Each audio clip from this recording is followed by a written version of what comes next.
اور وہ بھی اگر دی نیشن کے رپورٹر نے اس خبر کو بریک نہ کیا ہوتا تو 2018 میں ہم زینب کے قاتل کو ایک رینڈم سیریل کلر کہہ رہے ہوتے اور ہمیں یہ بھی کہیں سے اوپر سے تو نہ یہ بات آ جاتی کہ جی اتنا بڑا رنگ ہے قصور میں بھی، جنوبی پنجاب میں بھی، بلکہ ابھی تو خیبر پختونخوا میں بھی اس طرح کی تشویشناک قسم کی خبریں آ رہی ہیں جس میں پرنسپلز ہیں جن کے اس طرح کا مٹیریل ریکور کیا گیا ہے۔ کہنا میں یہ چاہ رہا ہوں کہ صحافت کا بھی ایک طرح کا کردار تھا اس تمام چیز کو پبلک کے نوٹس میں لانا۔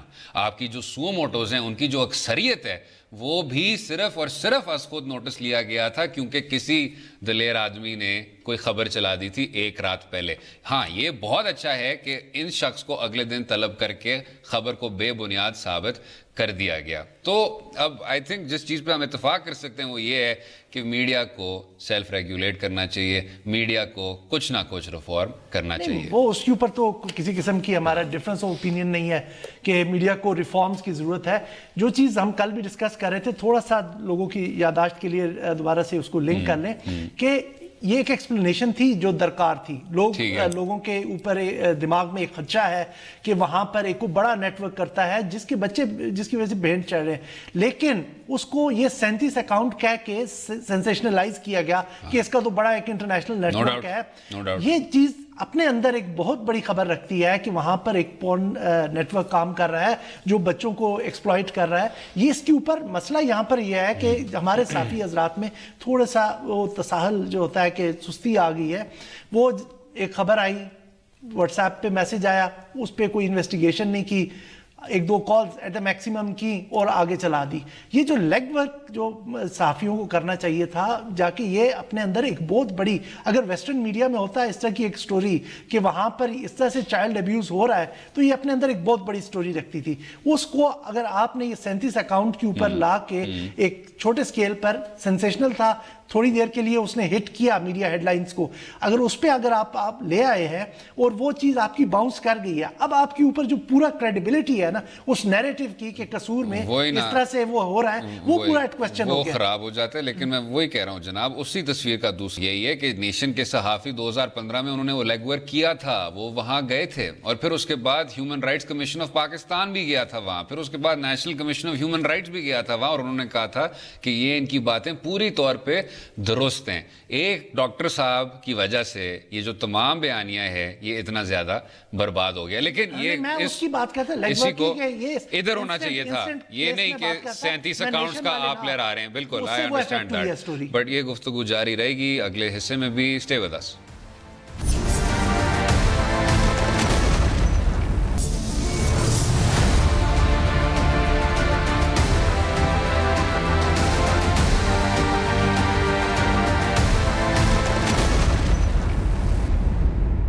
ویلکم بیک ٹو دو رائے۔ بات ہو رہی تھی زینب قتل کیس کے حوالے سے۔ عدالت عظمیٰ نے از خود نوٹس لے لیا اور آج ایک اینکر پرسن کے ساتھ چیف جسٹس آف پاکستان کا بھی مکالمہ ہوا۔ باقر صاحب، اب اس میں یہ تو ثابت ہو گیا کہ جی کوئی لیگ ورک نہیں ہوا تھا، آپ نے ایک فہرست لہرا دی اور اب آپ کو ثبوت نہیں ملنے کو جائے گا۔ اب اگر ہم بات کچھ کر لیں میڈیا ریفارمز کی، بہت آپ کے سینئر تجزیہ کار ہیں اور سینئر صحافی ہیں، سینئر کالم نگار ہیں جو کہہ رہے ہیں کہ یہ ایک سنہرا موقع ہے، اس موقع کا فائدہ اٹھائیں اور کچھ اصلاحی اقدامات لے لیں۔ ابھی عدالت عظمیٰ کی بھی توجہ آپ پہ ہے، آپ کے ادارے پہ ہے، اور آپ کے تمام جو پروسیجرز ہیں اس پہ بھی ہے، جو ایک پیمرا کا بھی کوڈ آف کانڈکٹ ہے، یا جو جرنلسٹ کے بھی اپنے کچھ نہ کچھ قوانین ہیں جن پہ زیادہ عمل درآمد نہیں ہوتا، ان کو سامنے رکھ کے کچھ نہ کچھ کریں، کوئی کارروائی ڈالیں۔ جو بنیادی چیز ہے اگر لوگوں کو سمجھ آ جائے تو وہ یہ ہے کہ جو کمرشل انٹرسٹس ہیں ان کو آپ ایڈیٹوریل انڈیپینڈنس کو کمرشل انٹرسٹ پہ نہ قربان کریں۔ تو سارے چینل بند ہو جائیں گے؟ نہیں، یہ سارے سیٹوں کے چینل ہیں۔ دنیا بھر میں صحافت نہیں ہو رہی ہے، ٹھیک ہے۔ آپ اگر اپنے ٹیبلوئڈ اخبار یا کچھ اس طرح کے چینلز نکال دیں، اس کے علاوہ بہت سیریس اخبار ہیں جن کو دنیا کریڈیبلٹی کی نظر سے دیکھتی ہے۔ آپ کے ملک کے اندر بھی اخبار ہیں جن پہ لکھا ہوئی چیز کو لوگ دنیا مانتی ہے۔ اس کا نام ڈان ہے۔